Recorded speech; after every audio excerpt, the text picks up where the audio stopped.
direct all the way in the downtown area of San Francisco. Now, this actually is causing quite a bit of a slowdown because CHP did shut down the off-ramp at Yerba Buena Island or Treasure Island, and it's also closed in the eastbound direction. This has to do with an earlier crash involving a tanker. Reports are that it lost its brakes and did quite a bit of damage, and it's actually on McCullough Road and Treasure Island Road on Yerba Buena Island just as you head into the Treasure Island area. So they had to shut down both on-ramps onto the island itself, and no estimated time when they will be open. I see a lot of people actually just sitting on the off-ramp. I'm looking at the Chilton Auto Body Collision Cam, possibly waiting to see when they open, and at this moment CHP is reporting that there is no estimated time when they will open up the ramps.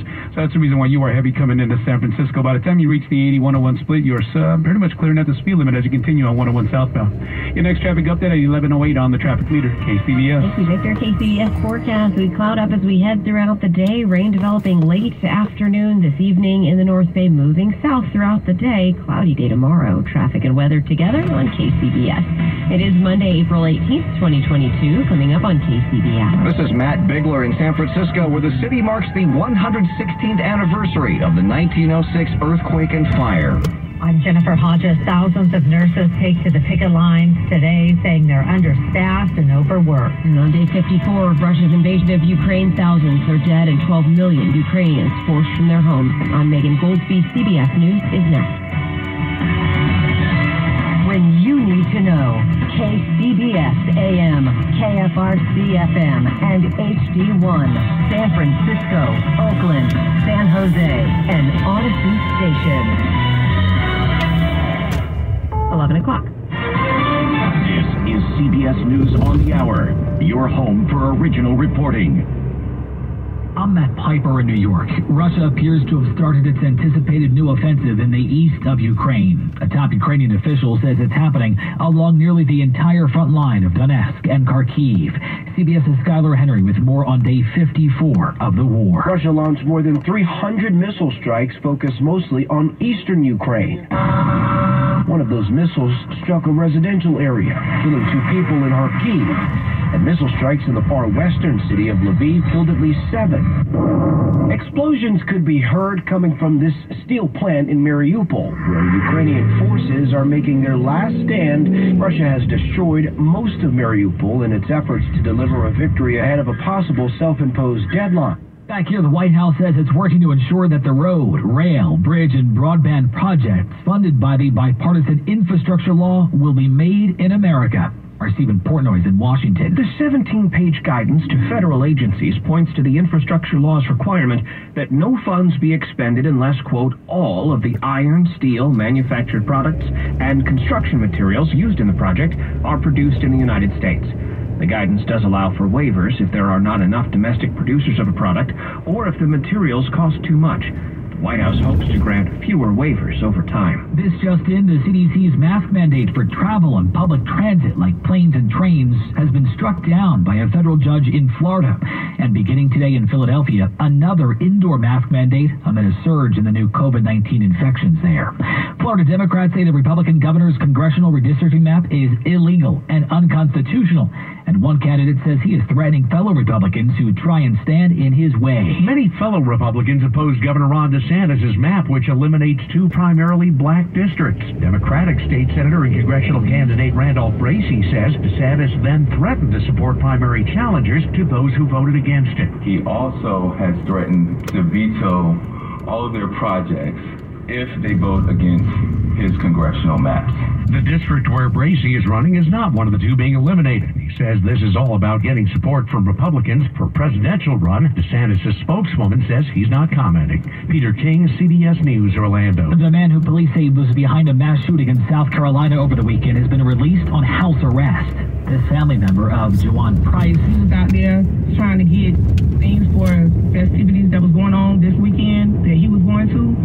It's all senseless. We send our sincere sympathy to those that were hurt. 9 people were shot. The Dow's up 94. This is CBS News.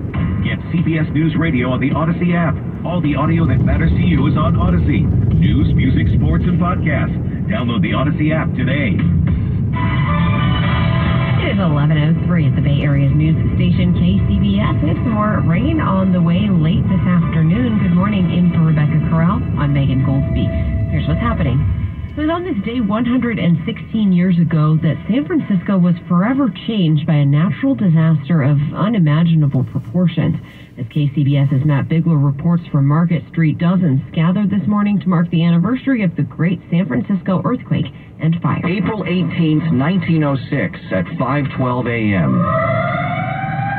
A 7.9 magnitude earthquake struck San Francisco. Sirens from the SF Fire Department symbolized the shaking and fires that virtually destroyed the city by the bay. This city, 80% of it burned.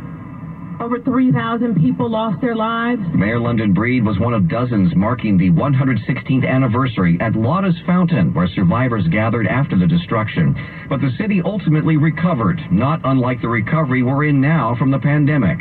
San Francisco Emergency Management Director Mary Ellen Carroll says thousands of city employees have now been trained as disaster workers. And so I am more confident than ever that no matter what befalls us here in the city, that we will be okay and that we will rise.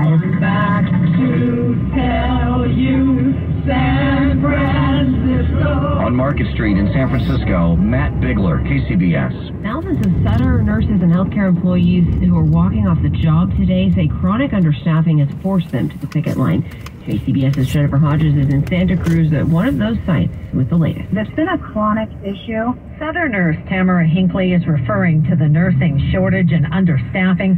She says Southern nurses are on their feet much longer than they should be. So in 12 hours, they should have 3 15-minute breaks and a half-hour lunch. And usually they'll miss 1 or 2 of the 15-minute breaks. 8,000 nurses and healthcare workers for Sutter are taking part in this one-day strike at 16 different sites, including Alta Bates in Oakland and Berkeley and Cal Pacific in San Francisco.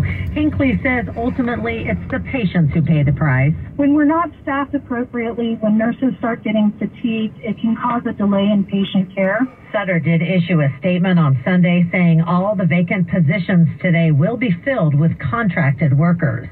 Jennifer Hodges, KCBS. Meanwhile, another nurses' strike is brewing. Nurses at Stanford and Lucille Packard Children's Hospitals are set to walk off the job a week from today.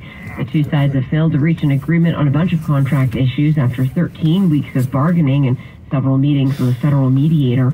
Nurses are demanding competitive wages and benefits and some kind of fix for chronic staffing problems and the lack of support for their mental health and wellness, saying after 2+ years of COVID, they're